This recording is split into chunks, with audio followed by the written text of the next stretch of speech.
16 years and 73 days, mate. He becomes the youngest goal scorer in Premier League history. Yeah. I'm sitting here thinking, how on earth does he walk into his classroom on Monday knowing he just scored a goal that could possibly decide the title we've been chasing for the past 21 years? It's genuinely astonishing for a 16-year-old. I'll resist calling him Mad Max, but he has absolutely rubber stamped what the entire league already suspected. He is destined for greatness. He is a premium talent, a specimen who must be protected at all costs. When he stepped onto that pitch, he wasn't fazed by the immense weight of expectation.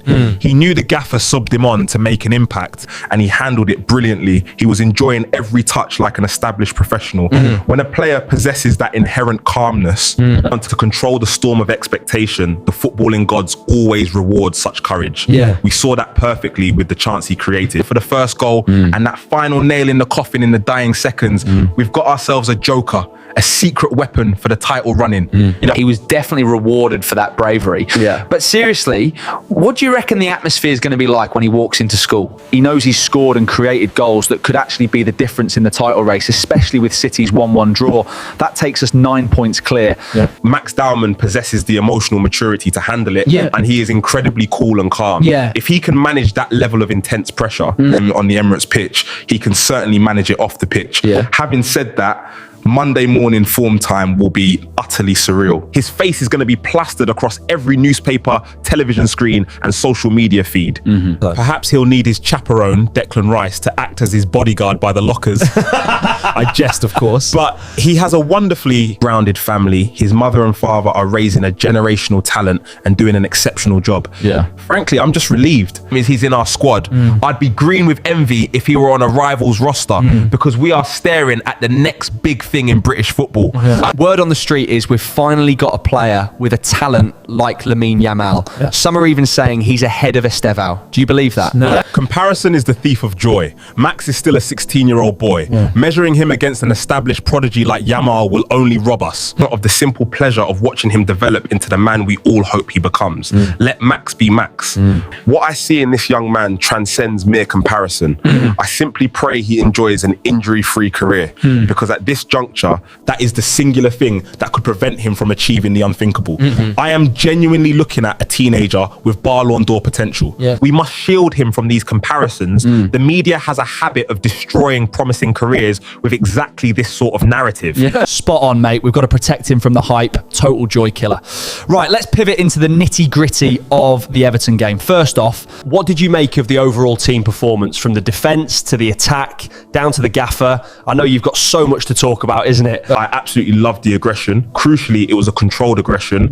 We suffocated them for the vast majority of the match. If memory serves, we registered upwards of 20 shots, and combining that with a clean sheet demonstrates total dominance. I was particularly impressed by how seamlessly we reverted from a double pivot to a single pivot immediately following the substitutions. The gaffer's tactical adjustments were absolutely spot on. They sent a signal to the team to shape things up and prepare their minds. It was high time to go all out and attack.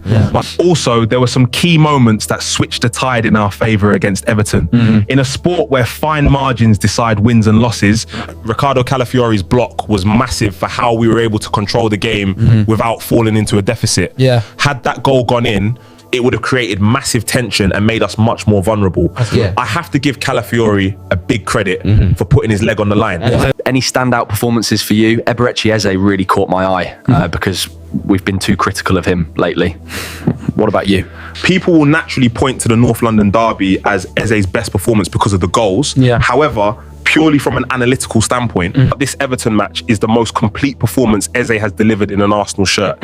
He was pressing relentlessly for the entire 90 minutes. He never stopped attempting to create, which is the very essence of an elite attacking midfielder. You have to be ubiquitous perpetually, demanding the ball and never hiding. That is precisely what Arteta requires from him, and judging by this outing, he's rapidly evolving into that exact profile. So notice how when Zubimendi was substituted, many feared we'd lose midfield equilibrium. Instead, Eze took charge of our ball progression.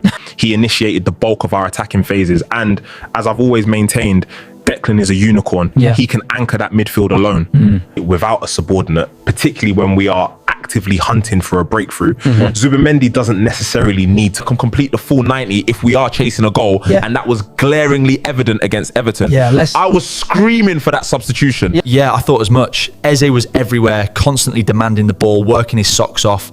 Unlucky not to grab a goal himself, really.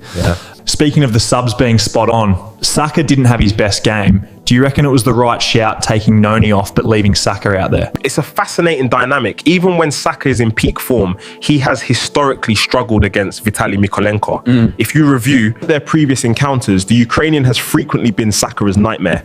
Tactically, a player like Noni, a fast-paced, highly athletic winger, would likely have exploited Mykolenko's weaknesses on that right flank much more effectively. I am certain Arteta recognised this. However, it is exceptionally difficult to substitute your captain, especially a talisman like Saka. Considering the recent scrutiny surrounding his performances, the manager kept him on the pitch as a statement of faith to bolster his confidence and assure him of his unwavering support. We have to allow him to play himself back into form. That is the only way to get him back on track. So while I see the tactical argument for Madueke, I completely understand the managerial decision. He is our franchise player and we must treat him accordingly. Fair play, you're right. Hooking him constantly is just going to shatter his confidence. He's carried this team for a long time, so we've got to be patient. Anyway, the subs definitely won us the game. We've given Max Dowman his truly deserved flowers, but what did you make of Viktor Gyökeres' goal? As simple as the finish might have appeared, Viktor Gyökeres' goal was monumental. In those high-tension situations where you are desperately searching for a breakthrough, there's always a risk of conceding on the counter due to sheer urgency. That goal injected pure calma into the side. It perfectly illustrates that you don't necessarily have to overexert yourself to make an impact. You simply have to work intelligently. Gyökeres was aware of his positioning, being in exactly the right place at exactly the right time. That is the absolute hallmark of a prolific striker. Exactly, work smart, not hard. Right, let's pivot to our rivals. Manchester City dropped points again, this time to another relegation-threatened side. Everyone had that down as a walkover. Are they just feeling the hangover from that Real Madrid loss? What's going wrong over there? No, I don't attribute those drop points to a Real Madrid hangover. As I have continuously warned, playing relegation battling teams at the business end of the season is notoriously treacherous.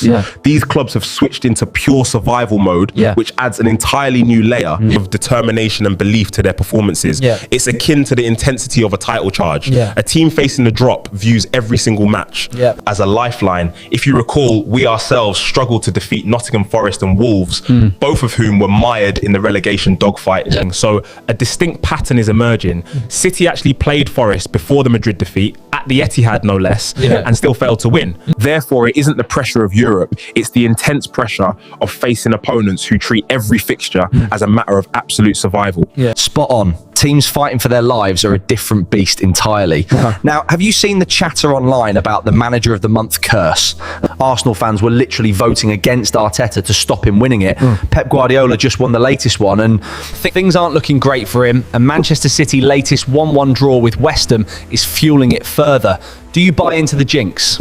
I burst out laughing when I first heard about that. But quite frankly, when you analyse the managers who have claimed the award this season, their team's form has almost universally tanked immediately afterwards. So if you're inclined to believe in such things, the empirical evidence is certainly there. Honestly, we should all continue actively voting against Mikel if it genuinely helps our title charge. It's brilliant. No matter how daft it sounds, keep that award away from Arteta. Right, looking ahead, let's pivot to the Champions League. Second leg against Bayer Leverkusen. We have 1 point advantage from our first leg at Bay Arena. How should we set up for this one?